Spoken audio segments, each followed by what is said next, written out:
ang kakaibang niyog. Tingnan mo itong isang niyog. Solo lang yan niyog na yan. Solo lang ang ano niya ngayon. Naka-encounter ako ng naka-jackpot ako people ng niyog na 3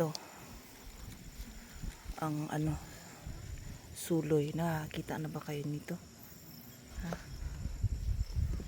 Wala people eh. Na-jackpotan lang ako people. Naka-jackpot lang talaga ako.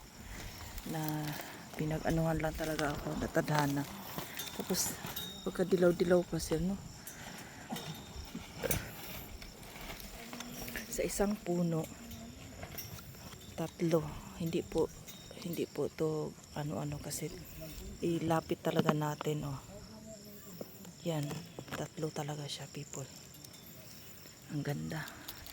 Jackpot talaga, tinadhana talaga ako na mapasa akin ito kasi ang dami daw gusto nito. At ako lang ang naanuhan. Ano?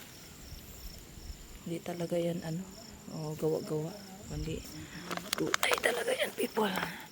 Hindi nga nila kaya itong buhatin kay people pero ako kaya kong iurong. Pero sa totoo lang hindi nila kaya itong iurong. Ito po ang mahimala. Tapos mayroon pang ano. Ito mahimala to. Hindi ko to itapon people. Kailangan lumago ito. At pagka itaw daw namunga, magkakaroon din daw ng ganito. Na 3. Ito naman yung isa ko. Solo lang. Ito naman 3. Hindi naman pwedeng sabihin natin doble yung 3 niyog dito.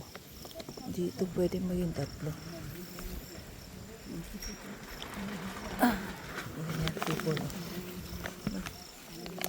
Kakaiba nga talaga.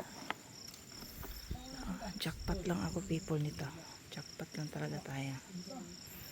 So ito isa. Ano ko yan talaga.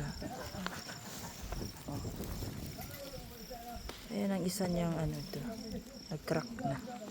Isang buko lang. Din. Okay? So, jackpot tayo people.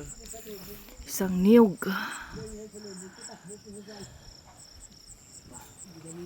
Niyog. Yan na siya. Ito kasi dati ganito siya. Ngayon nabuhaghag na. So, buo na.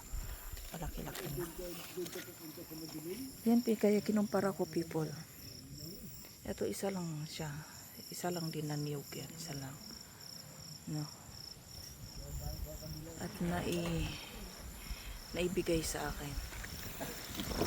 Jackpot.